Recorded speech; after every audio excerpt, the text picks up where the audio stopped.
Hello, everybody, and welcome to another edition of the Knicks Film School Podcast. My name is Andrew Claudio, a.k.a. GMAC. And no, it's not time for a pregame pod because the Knicks will not play a game until late October. But we are in off-season mode, and oh boy, has it been an eventful week here in Knicks land. It involved, for the first time since 1983, a transaction with the crosstown rival. The Brooklyn Nets and the Knicks obviously made a blockbuster trade on Tuesday night, sending Mikal Bridges to the New York Knicks. We've done everything to give you the Knicks perspective on that side. Jeremy and John have been in their bag, as the kids would say, telling you what this means and did they exceed the first apron, the second apron, all the cap mechanics, and what this means from the Knicks side. But of course, my expertise comes in bringing the other perspective here. And rumor has it, I'm not the most popular with all 87 Nets fans out there because I like to take 10 seconds to laugh. And I even took the high road. Y'all remember on the emergency live stream, I said, I like this deal for the Nets. It gives them a direction. But there's somebody that went a little viral himself with his reacting after his Metropolitans won a baseball game over their crosstown rivals.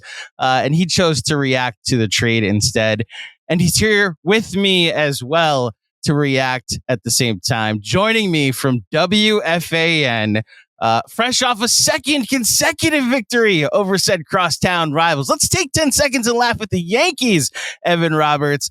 Evan, welcome back to Knicks Film School. I know the answer to this question, but I will ask it anyway. How are you, sir? I'm actually getting tiny bit better. You know, every day that goes by, you have to accept things in life. And so it hasn't been 48 hours. It's probably been 36 hours or something like that. So I wouldn't say I'm good. I would say that I'm doing better. I'm making progress. So thank you for asking. You're welcome for asking. And I do mean that sincerely. And I'm when I say that, because again, we share some sports pain. We're both Jets fans. We're both Mets fans. We're riding high in one of the avenues right there. And we'll see if our quarterback ever shows up to workouts this offseason. But of course, the rivalry with the Knicks and Nets that I don't know how you feel about this. I know it goes back a long ways, but really the Brooklyn era is this whole different animal, because that's when, at least in my lifetime, that they're in the same city, that they're not that far away. They've been a competition for free agents. Obviously, June of 2019 happened, but this feels like a significant moment in the Knicks-Nets era. If you could just comment on that, because you're a sports historian yourself. The Knicks-Nets rivalry, is this a defining blow in the Knicks-Nets rivalry? I mean, at first, it's a shocking blow because I don't really think anybody could see this happening. Even you guys, and I know that Knicks fans wanted Mikal Bridges, and I understand that, and probably talked about hypothetical trades. But I would assume that most of you, deep down, didn't think it was ever going to happen. You know, similarly to when we talk about Mets-Yankees trades, like big Mets-Yankees trades, not Lee Guterman for Tim Burke. You know what I mean? Right. So I think that it is stunning. And, with a couple of days to think about it and let it marinate, there are two really extreme ways this can go. Extreme area number one, which feels pretty realistic right now, is that he's your final piece and that you guys win a championship. Or even if it's not winning a championship, you're perennially awesome, right? Perennially really, really good. And I'm going to have to live with myself as a Net fan that they basically gave you the thing that put you over the top. And I think right now that's probably the most realistic scenario. The other way this can go, and I know it sounds crazy right now, and it sounds crazy to me too, is you could build us a championship, right? I just saw that firsthand with a trade like this that the Nets made with Boston, where things went so bad for my team, the Celtic picks turned into Jason Tatum and Jaylen Brown, essentially, and they win an NBA championship. So when you ask about where this lands in basketball history and in New York history, there are a lot of extremes. But I think for now, it's the shock of it, and it's the idea that the Nets may have handed the Knicks a piece that could get them further than any of us could have thought. But look, in the back of my mind, and maybe it's being a hopeful fan, there's always that other way it can go. And that's where this is going to define New York basketball for a while. There's no question about that. Well, it's interesting you just brought up where it stands in New York history. It's arguably the most significant transaction between New York teams ever. I actually don't know if there's a comp for this. I know Dr. J almost got traded to the Knicks back in the 80s, but like sold. Wouldn't have even been a trade. Excuse me, sold. That's right. Yeah. It literally would have just required money, but it didn't happen. But there's never been anything this significant. But this is also a pretty significant transaction in NBA history. And the fact that, and I'm just going to speak from a Knicks perspective for a second, like Leon Rose comes here, preaches, I'm going to use my relationships to get stars and build the team to get us back to contention. And the expectation is like they're going to have to eventually recruit, and like Embiid's going to come, and a huge fish. And for it to end up being like two blockbuster trades with division rivals, it's just not what I expected, but he pulled it off. And now they're all in. And to your point that I don't want to say it's championship or bust this season, but in this era, they almost have to now justify this type of pick package going out, because it's now champion. If you don't win a championship, you can't ever claim that you won the trade, right? Yeah, look, I think that, one thing the Nets fans and the Knicks fans have in common is in our lifetime, assuming you're over the age of like 35, we've seen our teams in the NBA Finals. Like, we've seen our team. Now, it's been a while. Granted, it's been a couple of decades, but I've seen my team in back-to-back NBA Finals. A lot of Knicks fans. I wouldn't say all of them, because obviously 99 isn't 5 years ago, but it's not that far removed from. You picked the right year, because I'm 35 and my first memory is the Knicks in the finals in 99. So there you go. So look, it's not everybody, because I understand there's 28-year-old Knicks fans who are like, screw you, man, I didn't see him in the finals, but we've seen them get close. I'm at the point in my life where it's like, I got to see my team win a title. I want to see an NBA championship. So yeah, I think ultimately anytime you make a trade like this, an all-in trade, and certainly I am familiar with all-in trades. I've seen two of them now in my lifetime. Both did not work out well, but I understood it, even if I didn't like it at the time. It's winning an NBA championship. I mean, that's what this whole thing is about. And what I would say to Knicks fans, as much as I hate you guys, is that you are clearly closer to that goal today than you were 3 days ago. So this has been a very respectful start to this conversation. And I don't know if I like it, because I want to go back to the misery of Tuesday night, if it's okay. Oh, fine. That's fine. You want misery? Right. I'll give you a freaking misery. I'd love it, because not everybody might have heard the Rico Bronya podcast and your reaction in the moment. So if you could just take us through how you found out and what your reaction was on Tuesday night. So it starts with this. When I give an opinion on the radio, or I give an opinion to you, or I give any opinion, it ain't fake. It's not fabricated. I'm not trying to get a reaction. I genuinely think something. So sometimes my opinions aren't like, this will never happen. I was convinced this would never happen. I was very arrogant. I was very douchey, some may say, to Knicks fans who would call up and say, we're going to get Mikal Bridges. And I'd say, no, you guys are idiots. You're not. And my reasoning was twofold. It wasn't just simply a bitterness of, I can't trade him to the Knicks. It was, I didn't think you had a good enough package. I wasn't drawn in by what you could offer. And by the way, I stand by that. I do. Like, I didn't think even all your unprotected first round picks was going to be enough, because I think you're a good team. So I think the odds are pretty high that those picks are going to be in the mid-20s. So what the hell does that do for me? So I think a part of my anger is that I didn't think there was any chance in the world that the Nets would trade Mikal Bridges to the New York Knicks. I thought they could trade Mikal Bridges. I wasn't against trading Mikal Bridges. I didn't love the idea of the Knicks. So I'm sitting at Citi Field. Aaron Judge hits a grand slam. Okay, we're still up 9-7, and God knows the Yankees have no bats outside of Judge and Soto. And as I am checking my phone to see like how my wife is doing, I start to hear a buzz behind me, and I see a lot of blue check marks in my phone. And thank God that the first message I looked at, thank God, was a friendly text message from my dear friend Mike Biseglia, who is a diehard Brooklyn Net fan, who has his own podcast, Bad Weather Fans. And he was the one who just gave me the holy shit. And I looked at it, and my first reaction was, this is not real. Because again, I was convinced there was no way a trade like this would happen. So I click on it. I see that Shams is real, because I was looking at the Shams tweet. And then I start hearing people behind me say, Evan, we got Bridges. And my heart sunk. Like, my stomach sunk. And it wasn't because I love Mikal Bridges. Quite frankly, he's a fraud. And I'll get more into that later if you want. And he's a pushover. And he's easily bullied. So it's not a love affair for Mikal Bridges. It was more, I can't effing believe we're trading him to the Knicks. I can't believe it because there was no trade that was going to make me okay with it. And I thought, well, maybe I'll get Deuce McBride back. I'll get a couple of young pieces. I don't even get that. I get a reunion with Bojan Bogdanovic. I mean, spare me. I don't need a reunion with him. And I see the picks, and I'm just in shock. I'm in freaking shock. And now I got to deal with Knicks fans behind me basically saying, did you hear? No, I didn't hear. No, I have no freaking idea. So now I got to break it down with these schmucks. No offense, they're not schmucks. They're nice people. They're all Met and Yankee fans, great people. I'm seeing the text messages of people trying to tell me the news. Like, oh, thank you. Thank you for breaking me the freaking news. And I admit, and I do admit this, because I've had this conversation with some of my fellow Net fans. We do exist. I understand trading Mikal Bridges, and I can give you a rational opinion and back and forth about that. It was the initial shock that we agreed to send them to the New York Knicks, that we gave that bully, Josh Hart, everything you wanted, that we gave you people everything you wanted, that we handed the Knicks this chance. Not that they're going to win an NBA title, I don't know, but a better chance of winning an NBA title than they had 2 days earlier. And then just the reality of, wow, what the hell's going to happen with us? Now, within a minute of that, like it was minutes, bro, I see the other trade. And the other trade's very important. I know you guys probably don't give a shit about that, and that's fine.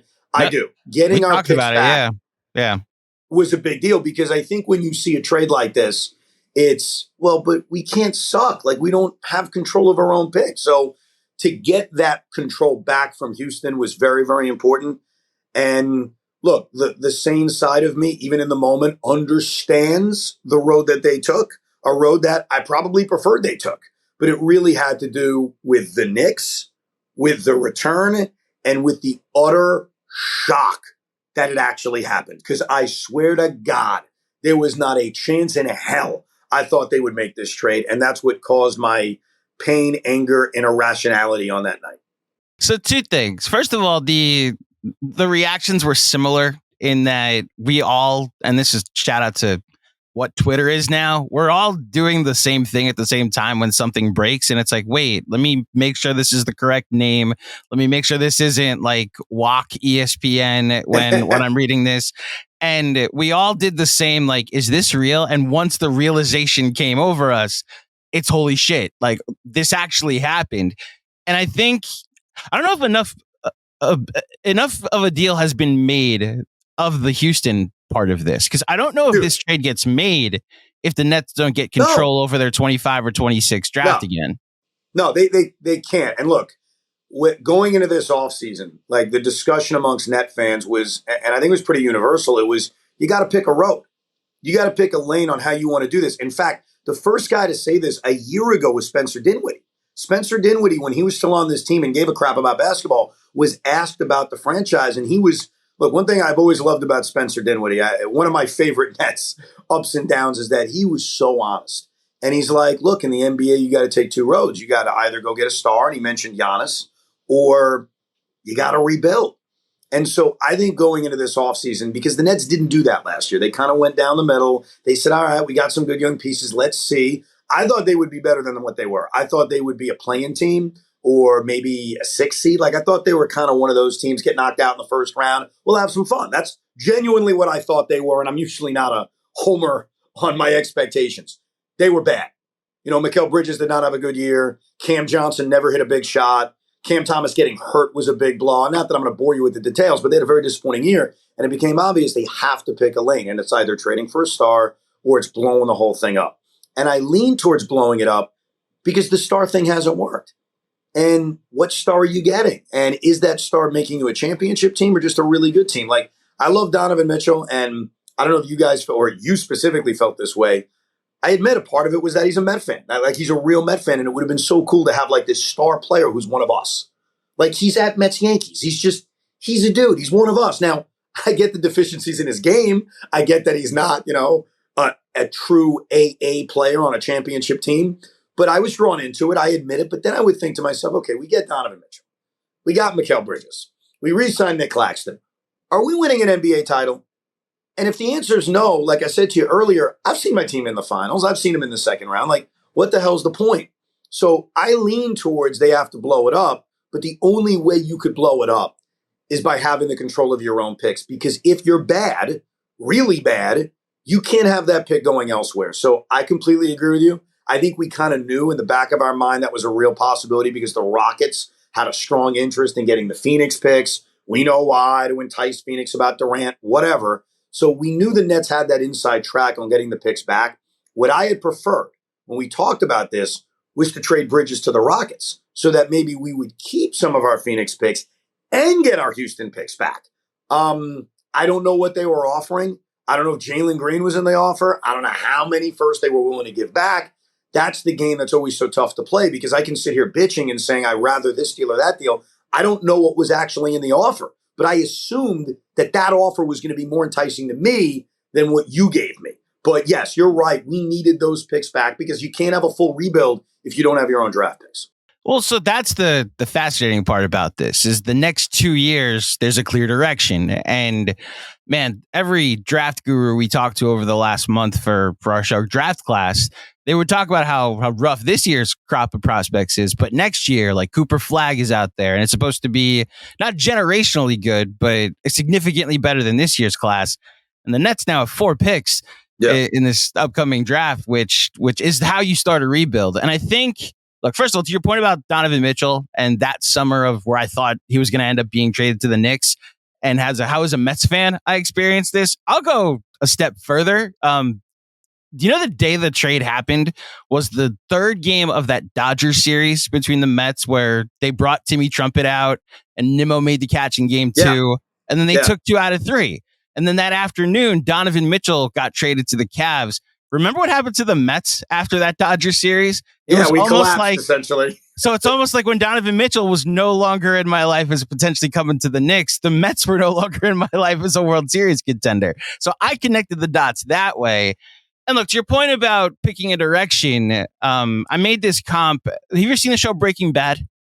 I saw one episode and I hated it. I know that's unpopular. Gosh. I'm sorry. Oh, we have to talk about that in the future. But okay, I'll try not to go into too much detail. But the core plot of that show is that a guy named Walter White, he's a science teacher, and he finds out he has cancer, and so he gets into cooking meth in order to just save up money so his family will have something to live on when he's gone. Right. Because he's a science teacher, he creates like the best meth possible. And he becomes like a drug lord. And suddenly it stops being about the potentially morally ambiguous reason he got into it. And now the choice to be in power. And he's battling those 2 different paths throughout the show. And finally someone says to him, you're kind of half measuring both. Eventually you're going to have to go all in on this. Yeah. And there's like a very key moment in the show where he's confronted and it's like, no more half measures. And I use that analogy to be like, eventually as an NBA team, you can't have half measures. You have to go all in on one path, whether like the Knicks just did, going all in on this trade for Mikal Bridges. They're officially like, we're trying to win the East. We're trying to win a title. And the Nets, like the play-in is fun. I asked Chicago. Apparently they like just want to make the play-in every year. But as far as like a clear path to long-term success, they no longer are half measuring it. And I think the fascinating part about this trade is your reaction to it is mostly, from what I can tell, if it wasn't the Knicks, I would have no issues whatsoever with it. But because it's the Knicks, there's an emotional part of it, which is why I think they were always so hesitant to do that. Am I reading that correctly? Yeah, they were smart to trade Mikal Bridges. Right. Like I own that. When I had discussions with Net fans and we were picking which avenue to go down, I leaned towards this avenue. It's the Knicks. It's very difficult to hand him to the Knicks. And also, like, I know it's difficult when a team is making an all-in trade. Usually the expectation is, well, that team's going to be really good, so those picks are not going to be that valuable. I look at your roster as a Net fan, and even if you don't win an NBA championship, I don't think you have the bust factor that my team did. You know, even the first time, obviously KG and Paul Pierce, you could see that coming, the bust factor in that. But the bust factor, even in with the Big Three era, was, well, they're getting older. Kyrie's crazy. You just don't know. It could bust, and obviously it did. You've got a group of guys all in that same age group, all very solid, all very reliable. You know, for the most part, I know OG is not, healthy reliable, but Jalen's reliable. Mikal is the definition. I'll say a lot of bad stuff about him, but I'll call it like it is. As reliable as they come. I mean, the guy's the Iron Man. So the bust factor is very low. So when I see 4 first-round picks, I see a pick swap, obviously the Milwaukee pick, different story. I don't see that potential. And I think that was the other aspect besides it just being the Knicks. Like, it was a basketball idea of, I want bust factor. Phoenix has a bust factor. Bro, when they made the Durant trade, besides just the disappointment that it didn't work out, the anger at KD, I quickly turned, very quickly into, boy, this can be really good. KD's getting old, Devin Booker's going to get upset. You can see the bust factor. And I mean this as a compliment. Even if you don't win a title, which I know is your priority as it should be, I don't think you're busting. And so it's just mid-20s draft picks. While, yes, you can turn them into something great. And Sean Marks, to his credit, has a good track record of finding guys late. I mean, Jared Allen, Nicholas Claxton, he's found guys who are not lottery picks. I mean, the guy doesn't draft lottery picks. we don't have lottery picks. Yeah. They're usually being drafted by other teams, unfortunately. Exactly. So a lot of it is emotional. And that's why, given a couple of days, and as the time goes by, and as the offseason really gets into gear, I am definitely going to find an acceptance in this. But man, am I going to root against your team. And how can I not? Well, my future relies on it now. Well, so that's the spin zone that I want to give to you. Because look, I'm Mr. Take 10 seconds to laugh at the Nets, right? And I couldn't do it. Once the Houston part came out of this, it takes such stones to ignore the emotional part. Because again, we share the Mets thing. I remember the late 2010s where I was reading articles about how the Mets need to trade DeGrom and Syndergaard to the Yankees, and regardless of what that would mean for your emotions, they might get a good prospect back. And right. Where would I be today if the Yankees won a 28th banner with DeGrom in uniform? I would hate it, regardless of who the player was that we got back. So that emotion is part of the calculation. And Mark said, screw it. I'm rebuilding. I'm going to go all in here. What I would love to know, okay, and I don't know if we're ever going to know the answer is, and this is where I could fully come around and say, you know what? They made the right deal. I'd love to know what the other offers were.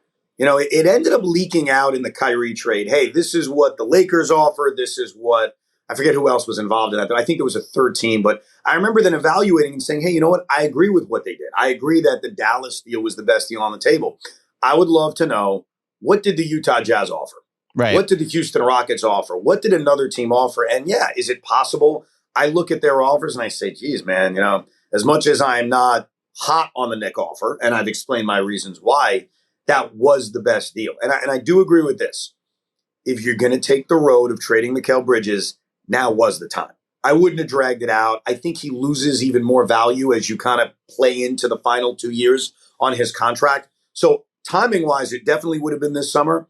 But I would love to know what the other offers were that were out there. Because, look, ultimately, you got to take the best offer. You do. I mean, and I've always said that with the Mets at the trade deadline, too. I remember when they traded Beltran to the Giants for Zach Wheeler, the Braves were very hot for him.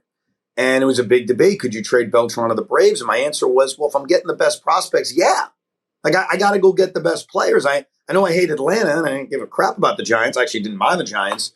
But you got to make the best offer. A part of my anger, and I admit a lot of it's irrational. Look, we're irrational sports fans. I think the beauty of the podcast world, what you guys get to do, what I'm able to do sometimes, is that instant reaction is very different than when you get 12 hours to think about it.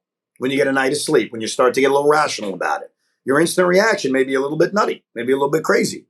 But ultimately, I'd love to see if this truly was the best offer. Fan is short for fanatic for a reason, Yes. So that being part of it. You know what I feel bad about?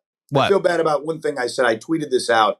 I said they traded the one guy worth a damn to the Knicks, and that's not true. I really like watching Cam Thomas play. Noah Clowney, I need to see more of, but I was intrigued by him last year. The Nets do have, I'm not trying to talk up the Nets right now. They suck, I get it. But they do have some young pieces that I like watching, and I want to see continue to grow. So I thought that was disrespectful to some of the guys I root for. So my apologies. Guess what, Evan? You're gonna get to watch a lot of them in the upcoming years going forward. So do you still play Twitter baseball? Is that still a thing, or have you retired? It's still a thing. I haven't played this season. I have a bad back, and I've got 2 kids, and so my wife looks at me and says, "You're gonna leave on a Sunday?" But the league is still running, and I I want to get there at some point this year because I still love to play baseball as much as I physically can. Okay. So you started that league when I was in college down in Virginia. So I was always like, one summer when I'm actually home, I'll try to make it out there. And I never got to make it out there to, maybe throw you a batting practice fastball. So I'm making up for it now by lobbing one up for you. A lob. Okay. How will you remember Mikal Bridges and his time in Brooklyn? I will remember him far worse than I'll remember Kevin Durant. I'll tell you why. When you guys would go after KD on social media and mock the Nets and the amount of fans they have, what I always appreciated about Kevin Durant is he would defend us. And he'd say, hey, no one's saying we have more fans, but that's my team. That's my franchise. And yes, he quit on them. I'm not ignoring that. But I always felt like he was proud to be a Net. And I appreciated that because we are the little brother. I don't deny that. I've never played this game of we're taking over the town. That's stupid. I'm not the Net fan that says that. And I always appreciated that Kevin Durant was proud to be a Brooklyn Net. Mikal Bridges was embarrassed to be a Net. And when Josh Hart would bully him and make jokes, Mikal Bridges would smile like a little puppy dog. And all I wanted and all we wanted as Net fans was for him to just, even if he had to pretend, to say he was proud to be a Net. And he wasn't. And he wasn't a leader. He's a really talented player, and I think he's great for your team. But he is not an alpha. And that doesn't matter for you guys. So again, me talking down of him, you guys can absolutely shrug and say, who gives a crap?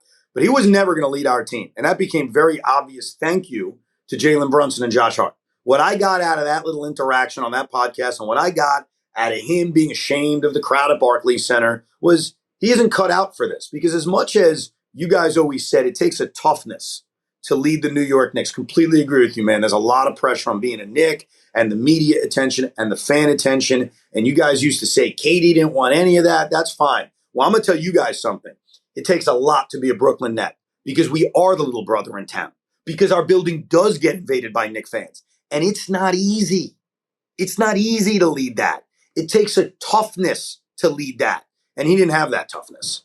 He didn't. So unless we were going to find a guy who has that in them, he was only going to be successful here as a second or third guy. He's not that guy. And so I'm glad I know that. I'm glad I figured that out. And good luck to him, not really. But I will tell you, as much as Kevin Durant and where everybody, he put the Net franchise upside down, I will forever appreciate Kevin Durant a hell of a lot more than I'll appreciate Mikal Bridges. And it's not just because he was a great player, and it's not just because of the balls he showed in Game 5 against the Bucks. It's because while he was here, he had the toughness to look at you guys in the eyes and say, yeah, I'm a Net, and I'm proud of it. And not hide and not duck and say, oh, yeah, we don't have a lot of fans. Dude, it's not easy leading the Brooklyn Nets. And I hope whoever they draft in the next 5 years has that toughness to be proud of being the little guy and basically look into the camera and say, don't give an F if we're the little guy. We're going to go out and win and jump aboard if you want. So there's a toughness to leading the Brooklyn Nets, and Mikal Bridges certainly didn't have it. It probably helped that the Knicks never beat Kevin Durant when he was with the Brooklyn Nets. So we quite literally, he was the boogeyman for the entire tenure that he played in Brooklyn. Now, do you think, because I had the same takeaway from that pod that Mikal did with his college buddies. And like, do you think Sean Marks, do you think the front office also had that takeaway, which is why they were more willing to make this type of deal? I think that they probably realized he's not a number one. Okay. Like, it's interesting. I thought when Bridges came here and Jalen went to you guys, I thought it was a really interesting kind of comparison of give a good player the keys to a franchise and watch them become a star, and Jalen Brunson did. Like, to his credit, like, he was given the keys to a franchise. He was sort of held back in Dallas, and now he's proven he's a star. And I think for a short period of time, I believed, and maybe Sean Marks believed, the same thing was happening with Mikal Bridges. Like, hand him the keys to the franchise. He's the number one guy. And I think year 2 last year proved he's just not. And so I think the combination of realizing he's not a number one and then also realizing, look, if he's not committed to being here, even with 2 years on his contract, why don't we max out on value? And I guess you could argue the max of value was last year, but that's also before they fully realized he's not an alpha.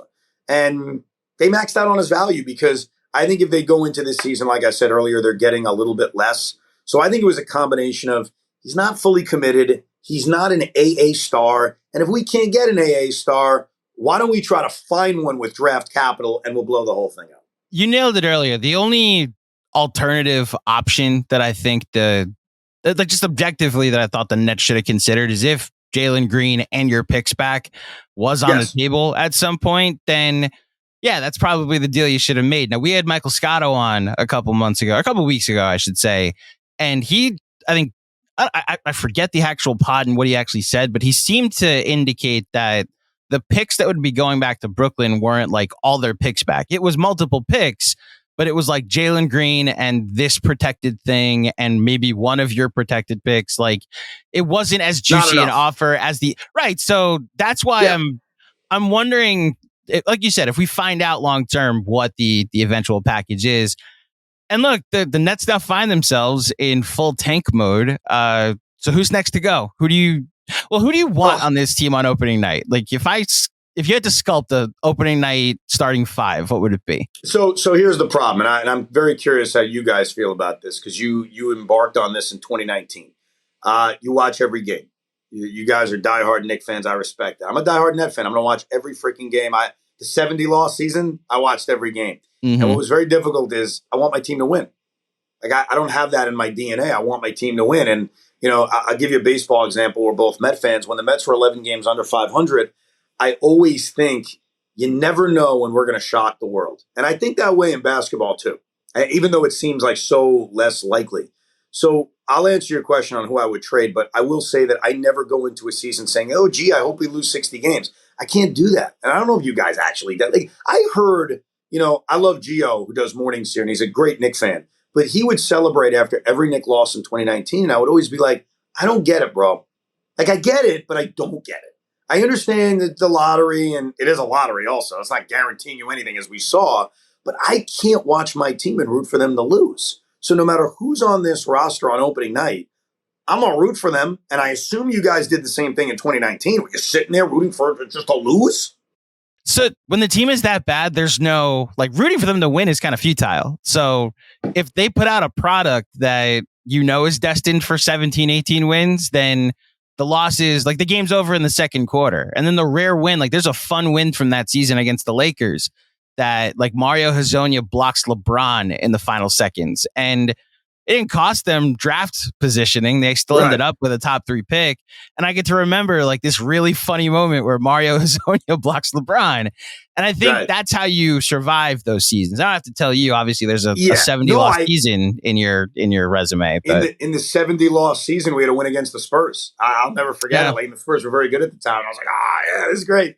Well, so there's the actual place that this comes into play, like never rooting for your team to lose. I actually got a better example for you. Last game of the regular season this year, where the Knicks, if they lose, they fall to the 4 seed and they play Orlando. Yeah. And there are plenty of Knicks fans in my mentions that were like, we should blow this game against Chicago. Orlando's the easier matchup. I want to make the second round. And I was like, I want the smoke. Like, give me Philly or Miami. Like, I'm rooting for my team to win. I'm rooting for 50 wins. I'm rooting for a 2 seed. This team has earned that. And that's where that DNA comes into play and that alternative. When you put out a product that I believe can make a second round or a conference finals, then rooting for losses is against my religion. If you put out a product that could probably lose 70 games, then I'm just kind of accepted. I'll get Netflix ready. You guys are on the iPad. But here's the problem, okay? And this is going to sound completely irrational, but I'm going to be honest with you. So opening night, obviously, the schedule hasn't come out yet. Nets are playing the 76ers, right? We're playing Philadelphia. And Cam Thomas drops 50. Very much on the table. I mean, he is an incredible scorer. Cam drops 50. Nets win by 1 point. You don't think I'm going to move on with my day and the next few days and say, oh, shoot, man, we're playing. Here we come. There you go. Mikal was holding them back. Yeah. And am I not supposed to? Like, that's the tough thing as a fan. But the 2 guys that I would expect to be traded, and I sort of expected it during the first round of the NBA draft, there was some rumors about trading up with Sacramento, is Cam Johnson, the other twin with Mikal Bridges, and DFS. And I think both of those guys will have value. The only thing I fight with myself on is, I mentioned with Bridges, it was best to do it now. Is it better to hold on to role players like that through the start of the season and then maybe sell them in early January to a team that really gets desperate and thinks that piece is the final piece. But those two veteran players are not a part of the future. There are other guys on this team, like Cam Thomas, who I think is auditioning this year. Like, Cam Thomas can go one of two ways. He can be a great volume scorer, and maybe we trade him for a late first-round pick, or we can genuinely say, wow, he learned from KD. He learned from Kyrie. Holy, this guy can be a star. He's a very unusual player. He's sort of fun to watch, can be infuriating at times. This is his moment. This is his chance. I don't like to say the man's name, but there's this other guy on the basketball team. Mm-hmm. What I would do with him is I would say, if you're actually able to play basketball, play it for a little bit, and then God willing, they can turn it into some kind of asset. Like, I don't think he's got any value right now. I know he's an expiring, but so I'm not in a rush to trade him because I wouldn't give up an asset to get rid of him. I would just more play out the string. But DFS and Cam Johnson are the two guys with value, and I would certainly shop them throughout the summer and see what kind of picks you can get back. What's going to be fascinating for me is, like we mentioned, they have 4 picks in next year's draft. So if you shop them throughout the summer, are people going to be like, is it more advantageous for them that they're not looking for 2025 picks where everybody's going to want to hold on to what they have? So I'm curious if the pick packages that they get back are like, hey, we don't want anything in 2025. We don't have a pick in 2027. So give us your 2027. And if that helps them long term. Last question before I let you get out of here. So you famously asked me 2 years ago when you were on this pod, when the Nets had Kevin Durant and Kyrie Irving, and I believe it was during the stretch where they were like 20-2 earlier in the year. And it was memories. Yeah, in the moment you were like, "Oh my gosh, this is great." You famously asked me because we were again, as we've noted many times throughout this pod, we're both Met fans. If you could guarantee a Mets championship and a Nets championship, would I accept it? And I had to think about it, and I said probably yes, because the Mets mean more to me. I now flip it on you. If I could guarantee a Mets championship, but it has to come with a Knicks championship with Mikal Bridges hoisting, I won't even say Finals MVP, but absolutely the Larry O'Brien at the Garden, would you accept it? The answer is I would accept it. And I think my reasoning for it is that I am about to turn 41 years old. All right.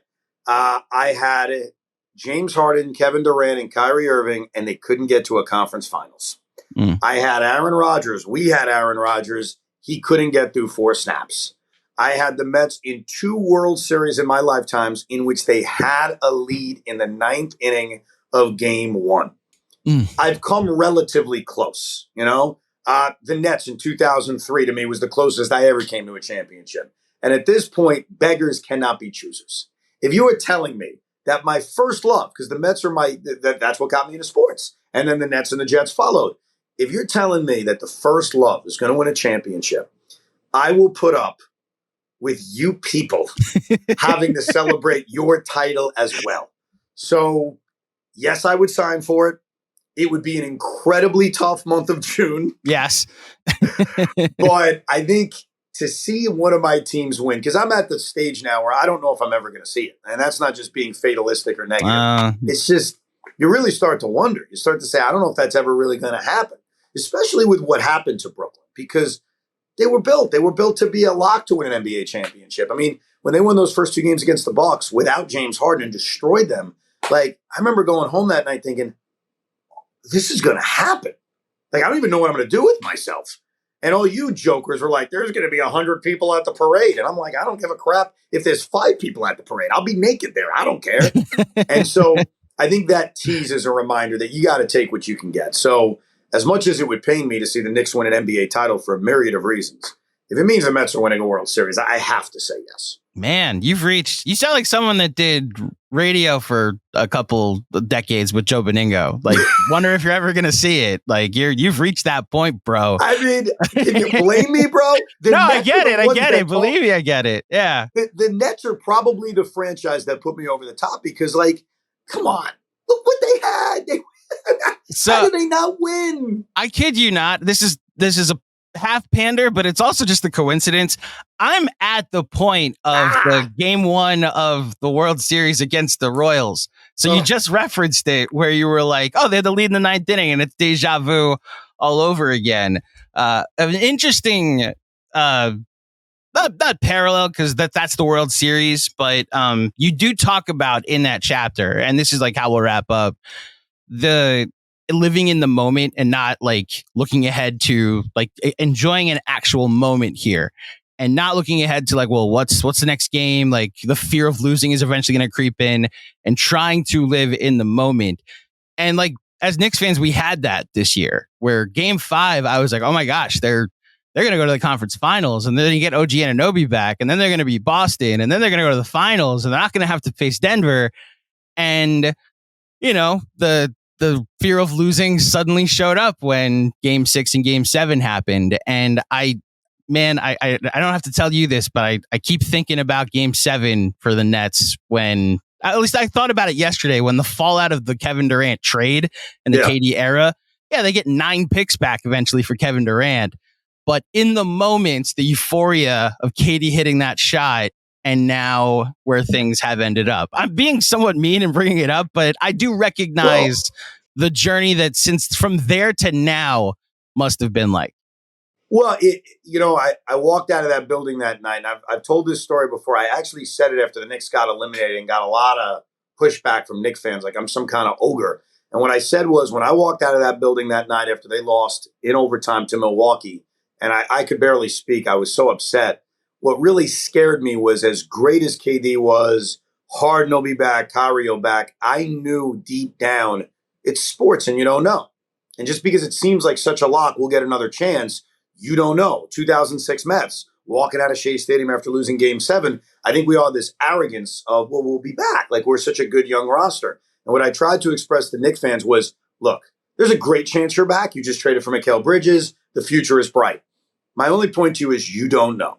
Just when you think it's all right, it was a tough loss, but we'll be back, you don't know. And I say that as a warning, not as a threat. Like, what the hell do I know? The Knicks should be back. The Knicks are championship contenders. Like, I'm not trying to tell you they suck. I'm trying to tell you that I know from experience that even when you think I'll get another shot, you don't know.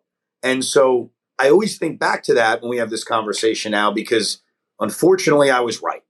Unfortunately, things that I could never foresee, a vaccine mandate, James Harden demanding a trade, Kyrie being happy, then unhappy, and then demanding a trade.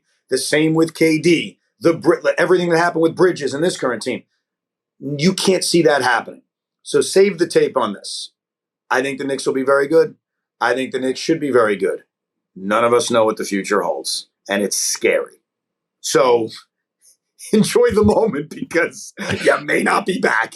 I'm certainly enjoying the moment. I have a lot of fantasies is probably the wrong word. I have illusions of what this team could be with the switchable wings that they could put out there at any time. I can imagine.